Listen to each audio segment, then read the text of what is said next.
ये इतना महंगा हार मैं कहाँ रखूंगी अगर किसी ने पूछ लिया तो फोन का किसी ने पूछा था?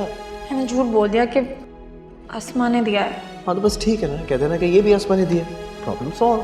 जैसे दादी तो यकीन कर लेंगी ना कि आसमा मुझे डायमंड का हार गिफ्ट करती है। अरे वो क्यों नहीं मानेंगी, और उन्हें क्या पता कि ये डायमंड का सेट है। मुझे तुमसे कुछ भी हो सकता है, प्यार नहीं हो सकता। क्या तुम ये समझती हो कि तुम हमारी रिश्तेदार नहीं, एक मुंशी की बेटी हो? पूरी दुनिया ये समझती है मां पारा, लेकिन तुम नहीं समझती। तुम एक मुंशी की बेटी हो।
मैंने क्या किया है? मेरा घर क्यों तोड़ दिया? पागल, ये घर नहीं था। जो भी था आपने तोड़ा क्यों? ओ मैंने नहीं तोड़ा यार, मेरा पाँव लग गया था गलती से। और सोचो अगर मेरा पाँव नहीं लगता तो ये समंदर की जबरदस्त किस्म की लहरें ना इस घर को बहाकर ले जाती। लहरें बहा के ले जाती, लेकिन आपने क्यों तोड़ा? अरे यार मेरी बात सुनो, तुम्हें इतने बड़े बिल्डर से मोहब्बत होकर इतने छोटे से घर की फिक्र पड़ी हुई है। ये ऐसा घर नहीं था, ये मेरी मोहब्बत का महल था। महल? मेरी बात सुनो, महल तो मैं तुम्हें बनाकर दूंगा, और वो भी आलीशान किस्म का। महल से भी आलीशान? आपकी सोच है। पता है, एक दफा मैं अमेरिका से अपनी डिग्री लेकर आ जाऊं ना, फिर तुम देखना मैं डैड के बिजनेस को कहां से कहां ले जाऊंगा। कहां ले जाएंगे? दुनिया के हर कोने में, हर मुल्क में, हर शहर में हमारे नाम के प्लाजे और मॉल्स होंगे। वाकई? और फिर पता क्या होगा, तुम इस मोमेंट को याद करके ना बहुत हंसोगे। रुकिए।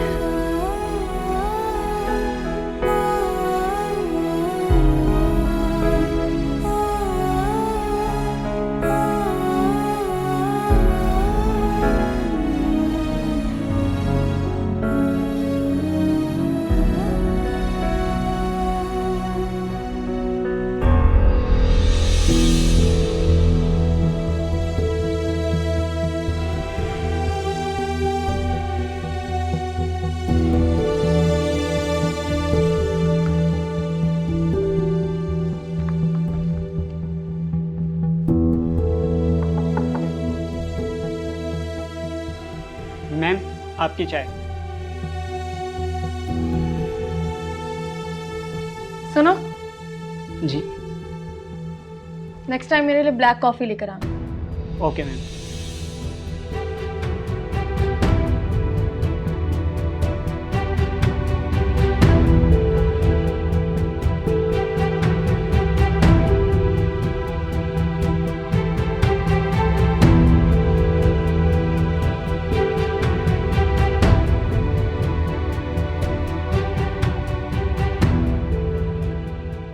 डैड, डैड क्या बात है, आर यू ओके? बेटा बस अचानक ही सर में शदीद दर्द शुरू हो गया। अच्छा मुझे ज़रा बताएं, सुबह को बीपी की मेडिसिन खाकर निकले थे आप घर से? नहीं, वो मीटिंग की एक्साइटमेंट में दवाई लेना ही भूल गया। कोई बात नहीं, मैं ले लूँगा बाद में। क्या मतलब कोई बात नहीं? This is not on. आपको पता है ना कि अगर आप एक दिन अपनी हाइपरटेंशन की मेडिसिन नहीं खाएंगे तो आपके पूरे हफ्ते का कंट्रोल ख़राब हो जाएगा। You know what, forget all of this, आप मेरे साथ चलें, हॉस्पिटल चलते हैं, आपका बीपी चेक करवाते अरे बेटा, डॉक्टर के पास भी चले जाएंगे, पहले मीटिंग तो भुगता लें, ये डैड, बहुत जरूरी है। आप शायद भूल रहे हैं, मॉम कहती हैं जान है तो जहान है। फरीद साहब चले जाएंगे ना मीटिंग पे, ही विल हैंडल इट। और वैसे भी प्रपोजल मैंने बहुत शानदार किस्म का बनाया है। मगर बेटा, सर राज साहब बिल्कुल ठीक करें, आप हॉस्पिटल जाएं, अपना चेकअप कराएं, मीटिंग मैं संभाल लूंगा। एग्जैक्टली। अच्छा, Come on, let's go. Please give me updates, okay? Sure.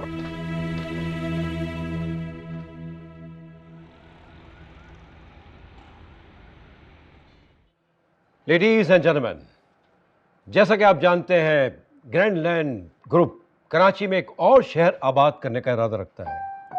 इसके लिए हमने मुख्तलिफ बिल्डर से प्रपोजल की कॉल दी थी। वसूल होने वाले प्रपोजल्स की रिव्यू के बाद हमारी टीम ने जिस ग्रुप को सेलेक्ट किया, उनका नाम अनाउंस करने के लिए मैं सकलैन साहब को दावत दूंगा। Sir please.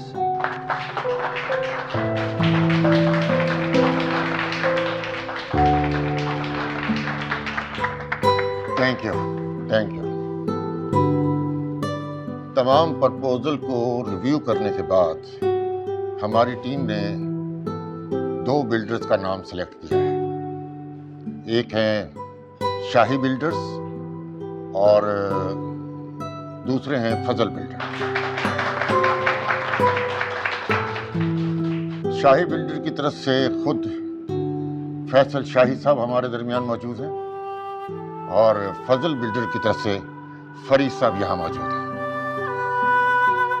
क्या ख्याल है हम अपनी अनाउंसमेंट करें? जी सर। सलार, क्या कहते हो, फजल बिल्डर का एक्सपीरियंस हमारे काम आ सकता है? बिल्कुल सर। आप क्या कहते हैं शाहिद साहब, आपका वोट भी फजल बिल्डर की तरफ है? Of course sir. आप क्या कहती हैं मिस मापारा? सर मेरे नजदीक फजल बिल्डर्स के साथ काम करने से अच्छा है कि हम कोई काम ही ना करें।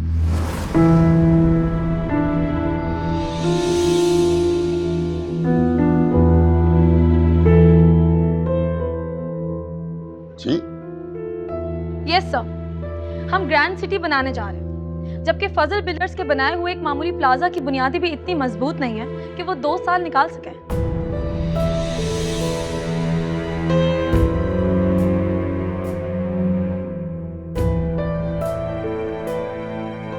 Excuse me. Your excuse sir. Sir, किसी प्लाजा के 2-3 फ्लोर ले जाने का मतलब ये नहीं कि फजल बिल्डर्स काम नहीं जानते। वो काफी पुराने हैं। लेकिन सर लगातार 3 प्रोजेक्ट डिफेक्टेड निकलने का मतलब तो ये हो सकता है कि ना वो अपने काम में सीरियस हैं और ना मुखलिस हैं। सर ये सब क्या है शाहिद साहब?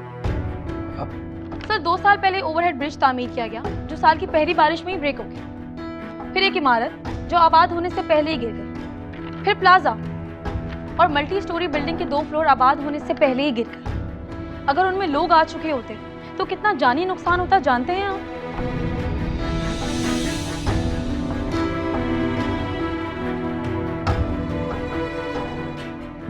ये सब तो ये सब बहुत सीरियस है शाहिद साहब। मिस मापारा ठीक कह रही है। सर, मैं ये कह रहा था कि फजल बिल्डर्स ने पहले ही बहुत काम किया है।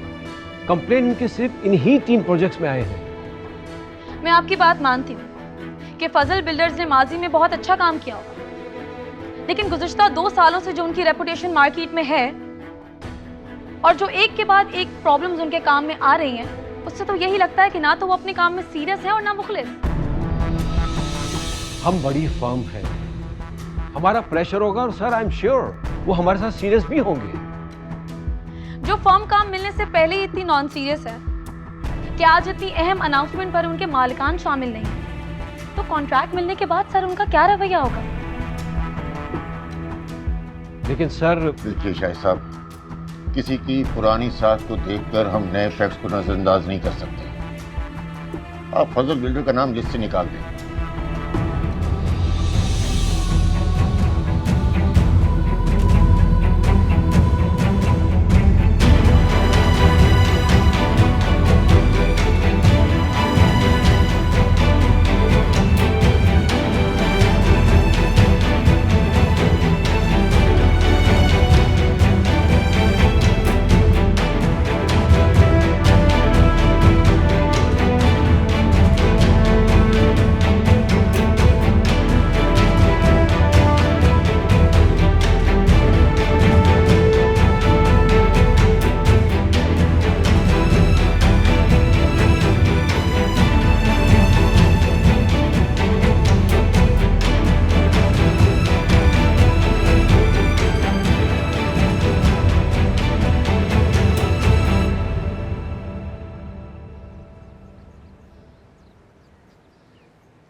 मैं सच कह रहा हूँ सर, वहाँ टॉप की कंस्ट्रक्शन कंपनीज थी, उनके दरमियान हमारी इतनी बेइज्जती हुई है कि मैं क्या बताऊँ आपको।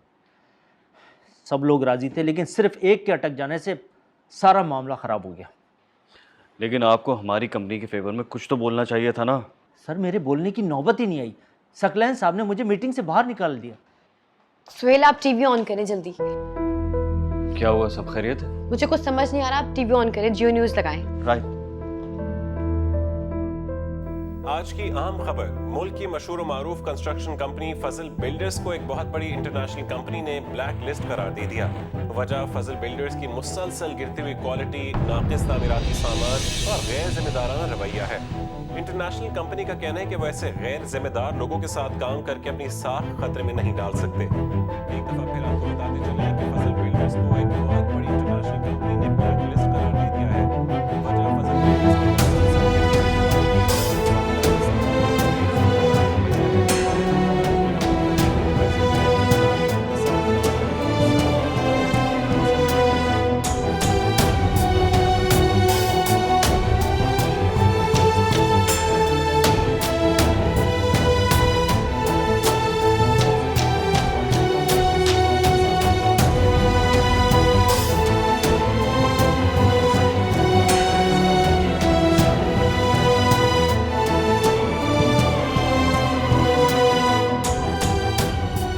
क्या बकवास है ये लोग हम पर मीडिया ट्रायल क्यों करवाना चाहते हैं? ऐसा क्या कर दिया हमने?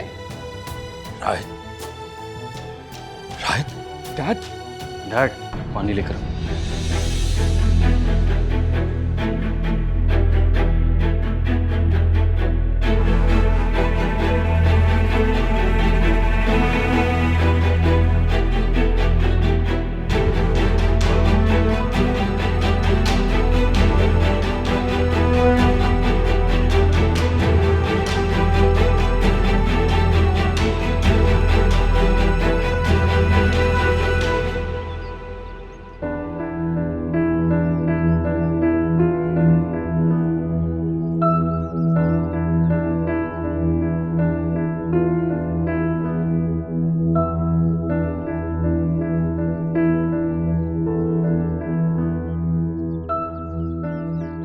क्या हुआ, उदास दिख रहे हो?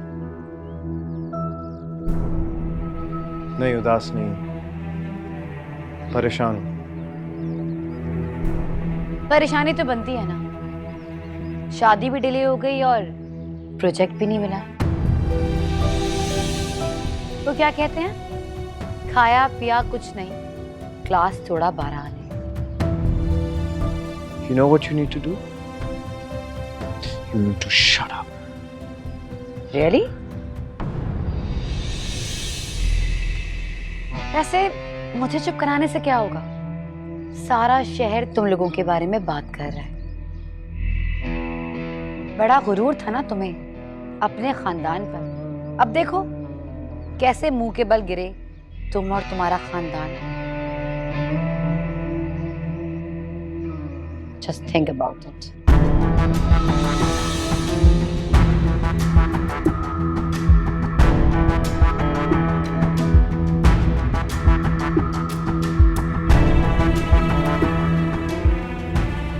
मुझे चुप कराने से क्या होगा?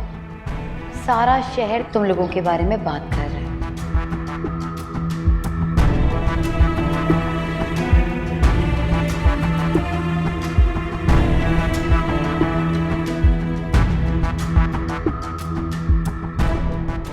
बड़ा गुरूर था ना तुम्हें अपने खानदान पर। अब देखो कैसे मुंह के बल गिरे तुम और तुम्हारा खानदान।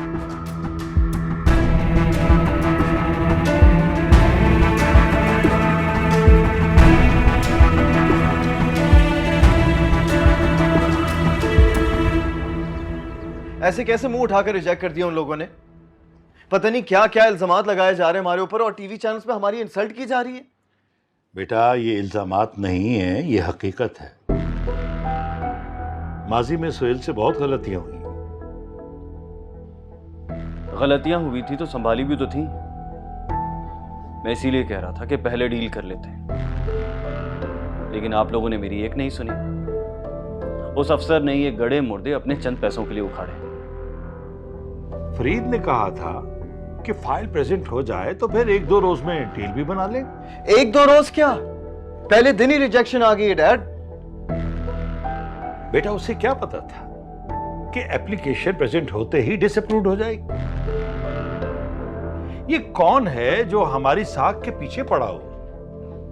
ठीक कह रहे हैं, इससे पहले हमारा कोई प्रोजेक्ट या प्रपोजल रिजेक्ट नहीं हुआ।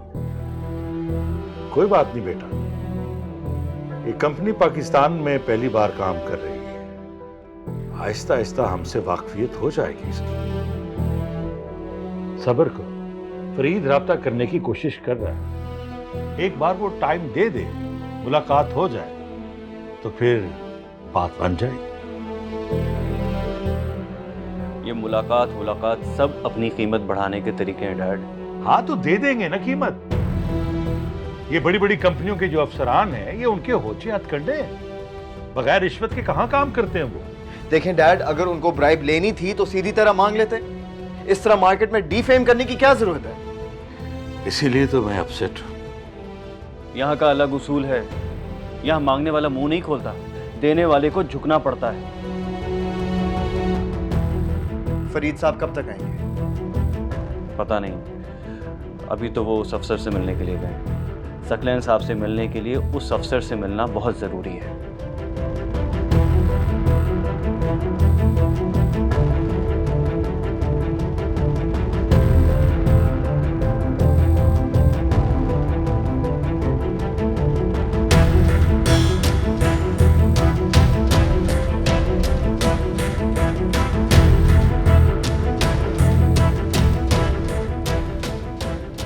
कहा था मैंने।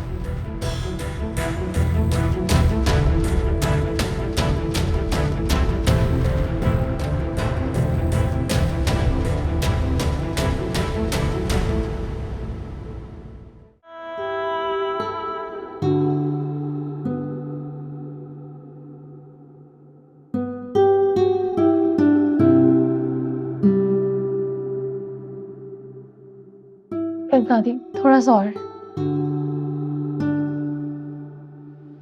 बस बेटा, अचानक रात को सोते सोते कमर में दर्द हो गया। देखा, बैठ गई ना। मैंने कहा था ना, आप कोशिश करेंगी बैठ जाएंगी। हाँ, तो तुमने महापारा को फोन करके बुलवा लिया। हाँ, तो आप मेरे काबू में आती कब हैं? अगर तुम्हारी बात नहीं मानूंगी तो तुम उसको बुला बुला कर तंग करो। आपसे किसने कहा कि मैं आपके पास आने से तंग होती हूँ?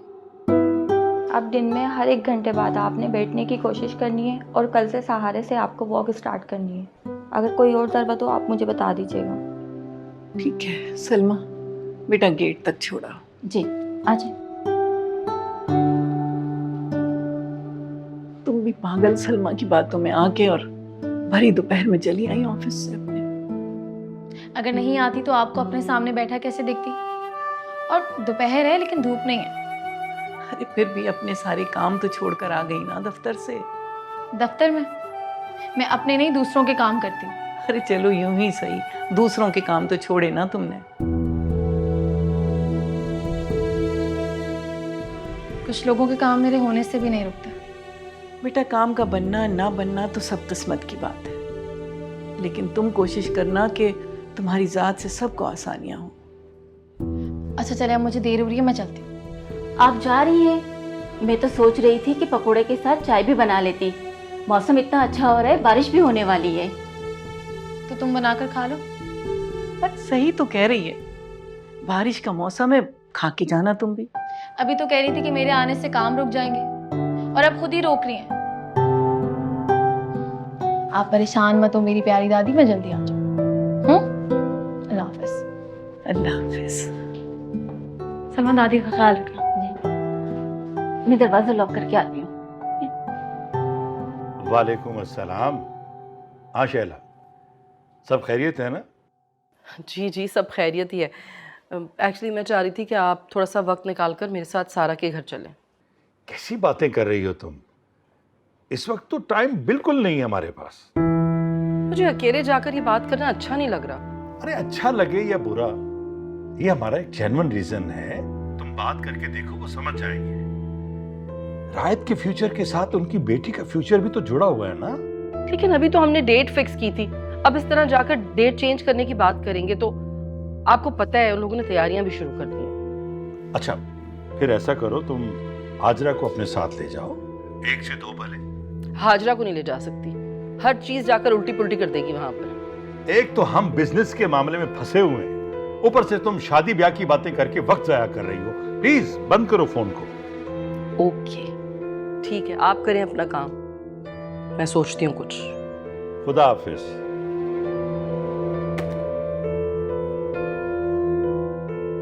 हाजरा। जी मम्मी जी। कहीं जा रही हो? नहीं, वो ज्वेलर आया है, उसको बुलाया मैंने। ऐसे? अच्छा खैर छोड़ो, वो मैं सारा के घर जा रही थी तो मैं चाह रही थी कि तुम मेरे साथ चलो। सारा के घर? शादी की डेट आगे बढ़ानी है तो तुम्हें मेरे साथ चलना चाहिए, तुम इस घर की बड़ी बहू हो। ठीक है चले। ऐसे? मैं चेंज करके आती हूँ।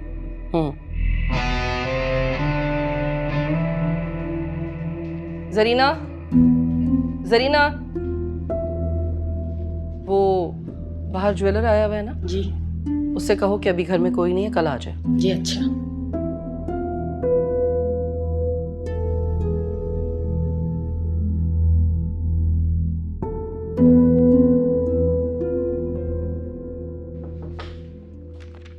कम इन।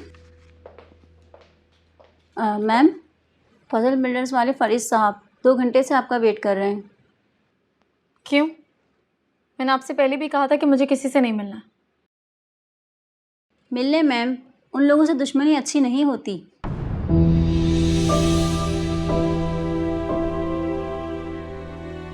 आप मुझे डरा रही हैं? नहीं मैम, मेरी क्या मजाल जो मैं आपको डराऊं। लेकिन ये लोग दिल के अच्छे नहीं हैं। हाँ तो मैंने क्या किया? उन्हें आईना दिखाया और आप उन्हें जाकर साफ साफ कह दें कि उन्हें जो भी बात करनी है सकलैन साहब से जाके करें। मैं अपनी राय दे चुकी हूँ। Okay ma'am.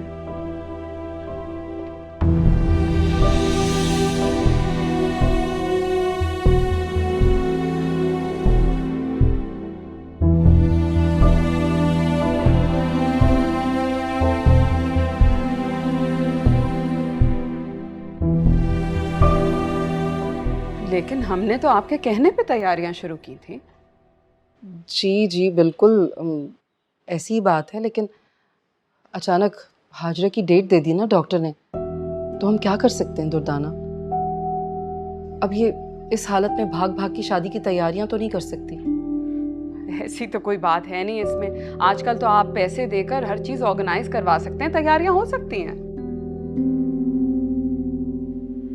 जी असल मसला तैयारियों का नहीं है। देखिए हाजरा हमारी बहू है, हमें इसके कंफर्ट का भी ख्याल रखना है। अगर ये उन दिनों हॉस्पिटलाइज्ड हो गई तो?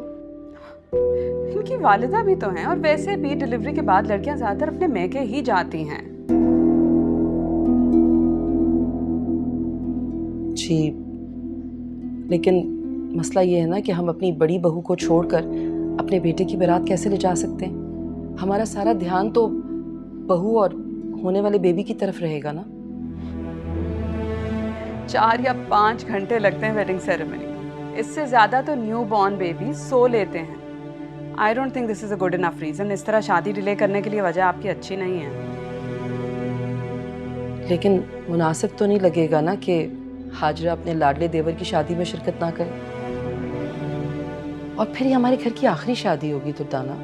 देखिए शैला, सीधी सी बात है, आपकी दी हुई डेट्स पे मुस्तफ़ा साहब ने मेन्यू और वेन्यू दोनों बुक करवा लिए। अब मैं उनसे क्या कहूँगी? मैं सिर्फ ये कहना चाह रही हूँ कि देखिए शादी की डेट डिले करना तो हमारे इख्तियार में है ना। हम उसे 2-3 महीने डिले कर सकते हैं, लेकिन बेबी की ड्यू डेट वो तो हम डिले नहीं कर सकते। क्यों हाजरा? जी जी बिल्कुल।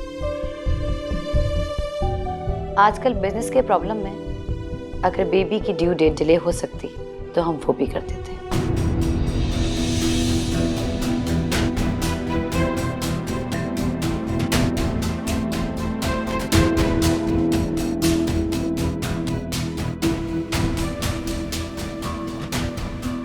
सारा नजर नहीं आ रही? हाँ बेटे, अपने कमरे में है। मैंने सोचा कि उसका यहाँ होना मुनासिब नहीं है। ये सब सुनेगी तो दुख होगा उसे। आप उसे बुलवा लें यहाँ। मुझे लगता है कि मैं उससे बात करूंगी तो वो समझ जाएगी। मैं मिल लूं जाकर उससे? अब नहीं, उसे यहीं बुलवा लें। अपने कमरे में आप जाकर मिल लीजिए। Thank you aunty.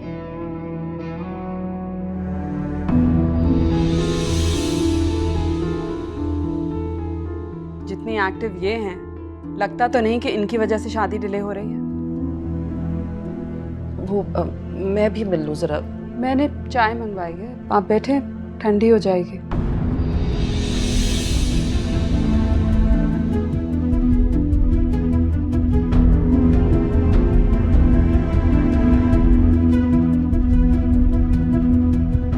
दो घंटे इंतजार करवाने के बाद कह रहे हैं कि मुलाकात नहीं हो सकती। फरीद साहब, आपको थोड़ा और इसरार करना चाहिए था, थोड़ा फोर्स करना चाहिए था। हमारा अपना काम है और आप तो जानते हैं ना हमारा काम कैसा है। सर, मैंने बहुत कोशिश की, बहुत रिक्वेस्ट की, लेकिन वहां कोई बात सुनने को तैयार ही नहीं। मेरी समझ में नहीं आता उन्हें फजल बिल्डर से क्या दुश्मनी हो गई।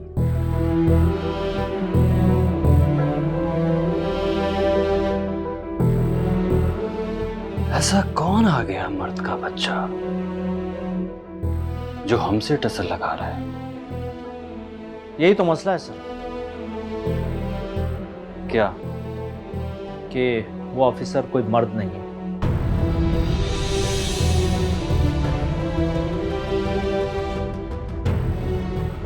तो क्या कोई मैडम है? जी। फिर? सर, वो औरत नहायत ही घमंडी, बदतमीज और नकचड़ी औरत।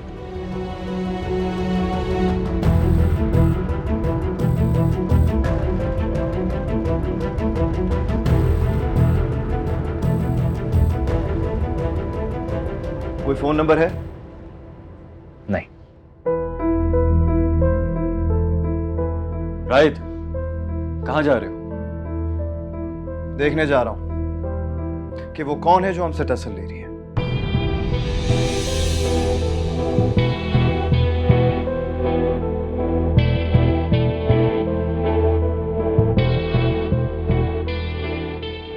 मैं खुद मिलने जाऊंगा डैड। फरीद साहब के बस की बात नहीं है। राइट। सुहेल, तुम रुको। फरीद जी, तुम जाओ उसके साथ। राइट। डैड, वो गुस्से में गया है। अरे बेटा, जाने दो, कोई तो देखेगा ना इस मामले को। और अगर इसने कुछ उल्टा सीधा कर दिया तो? मैं हूं ना, सबको सीधा कर दूंगा। सुहेल बेटा, सब बातें छोड़ो, तुम वकील से रब्ता करो। वकील से क्यों?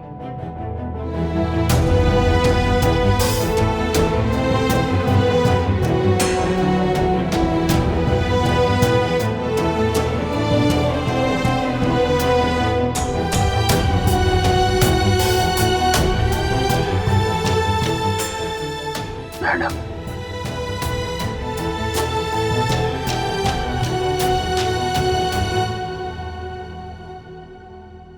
सारा, तुम वो ज्वेलरी सेट अभी पहन लो।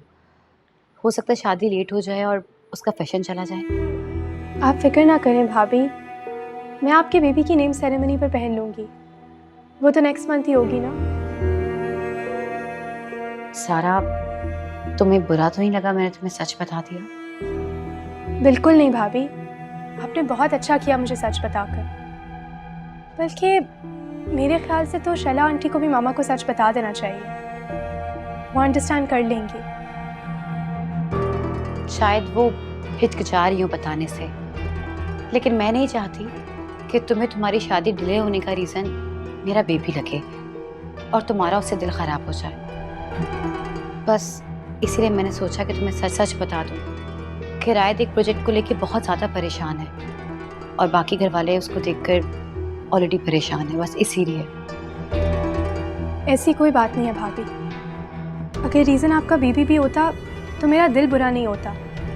मैं तो बस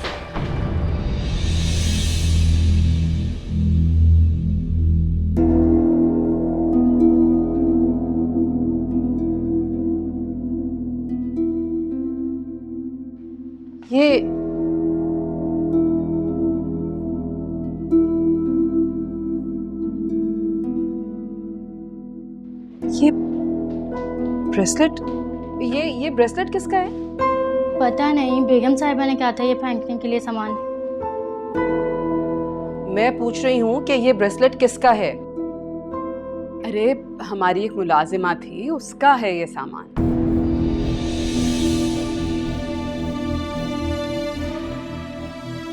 और तुम देख कर नहीं चल सकती? हर 2 कदम पे गिर रही हो। चलो जाओ यहाँ से। अब मुलाजमा थी तो अब कहाँ है? आपको तो पता ही है, इन लोगों पे कितने भी एहसान कर लो, अपने फायदे के लिए रिश्ता बिल्कुल खत्म करके चले जाते हैं। मुरव्वत नाम की तो कोई चीज ही नहीं है। लेकिन वो तो आपके यहाँ टीचर। हाँ, मगर इन गरीब लोगों के ख्वाब इस तरह पूरे नहीं होते इज्जत की कमाई से। कहीं और पैसे ज्यादा मिले तो चली गई। आप छोड़े ना, आए बैठे चाय पिए। आइए।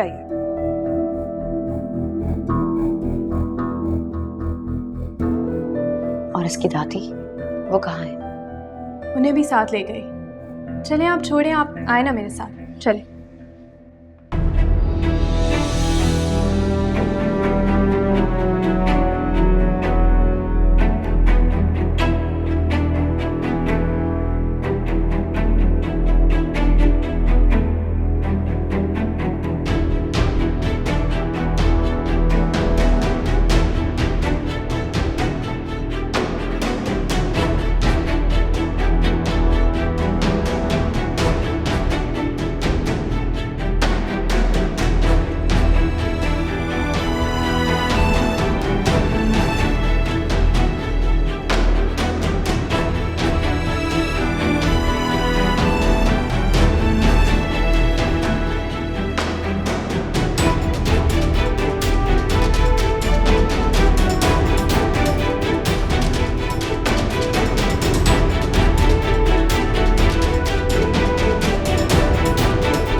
मैम जी मैम, आपसे कोई मिलने आया है।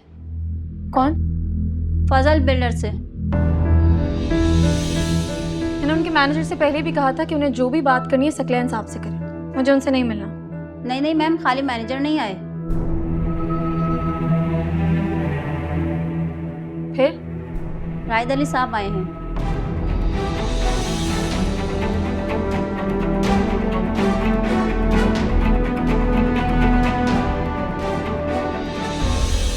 रायद अली?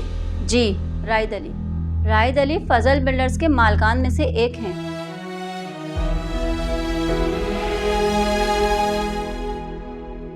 आपको शर्म नहीं आती अपना इल्जाम छुपा के? खबरदार,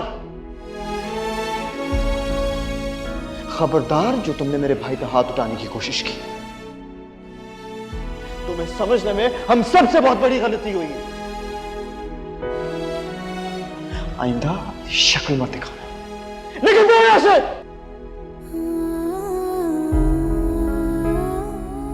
उनसे कहो वेट करें। ओके।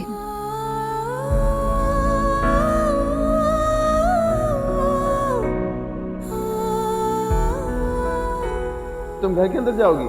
क्यों? मेरा अंदर जाना मना है? नहीं, मना तो बिल्कुल नहीं है, लेकिन सुबह जिस तरह तुम अकड़ कर गई थी, मुझे लगा दोबारा नहीं आओगी।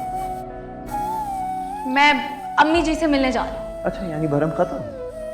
हाँ यार, कम से कम आज के दिन तो अपनी बात पर कायम रहना बनता था ना। सिर्फ आज के दिन एटलीस्ट तुम्हारी डिसीजन पावर का भरम तो रह जाता, इज्जत रह जाती।